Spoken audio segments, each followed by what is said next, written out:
ইরানের নতুন সর্বোচ্চ নেতা হিসেবে নিযুক্ত হওয়ার পর প্রথমবারের মতো মোস্তফা খামেনির একটি ভিডিও প্রকাশ করা হয়েছে। রাষ্ট্রীয়ভাবে প্রকাশ করা হলেও ভিডিওটি ঠিক কোন তারিখে ধারণ করা হয়েছিল সে সম্পর্কে কোনো তথ্য দেওয়া হয়নি। ইরান যুদ্ধ শুরুর প্রথম দিকেই তৎকালীন সর্বোচ্চ নেতা আয়াতুল্লাহ আলী খামেনি মার্কিন হামলায় নিহত হন।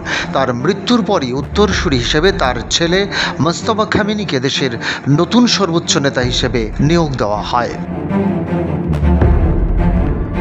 যুক্তরাষ্ট্রের পক্ষ থেকে দাবি করা হয়েছিল যে মারাত্মক সেই হামলায় মোস্তফা খামেনি নিজেও গুরুতরভাবে আহত হয়েছিলেন। দায়িত্ব পাওয়ার পর থেকে তাকে সরাসরি কোনো জনসমক্ষে আসতে বা প্রকাশ্যে ভাষণ দিতে দেখা যায়নি। এতদিন কেবল রাষ্ট্রীয় সংবাদ মাধ্যমে প্রচারিত অডিও বা লিখিত বার্তার মাধ্যমেই তার বক্তব্য দেশবাসী জানতে পেরেছে। আন্তর্জাতিক সংবাদ মাধ্যম CNN জানায়, ভিডিওতে তাকে একদল লোককে ধর্মীয় শিক্ষা দিতে দেখা যাচ্ছে।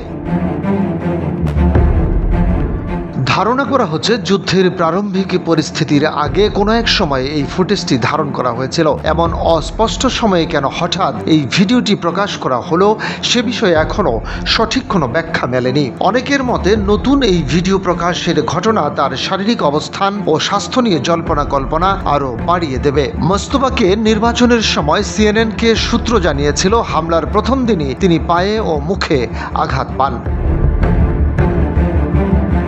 তবে নতুন প্রকাশিত এই ভিডিও চিত্রে তার শরীরে বা মুখে কোনো প্রকার আঘাতের চিহ্ন লক্ষ্য করা যায়নি। এমন বৈপরীত্যের কারণে তার বর্তমান শারীরিক অবস্থা ও সুস্থতা নিয়ে নতুন করে রহস্যের সৃষ্টি হয়েছে। আন্তর্জাতিক পর্যবেক্ষকরা ইরানের অভ্যন্তরীণ ক্ষমতা ও নতুন শীর্ষ নেতৃত্বের গতিবিধি সতর্কতার সাথে পর্যবেক্ষণ করছেন। ডেস্ক রিপোর্ট, বাংলাবাজার পত্রিকা।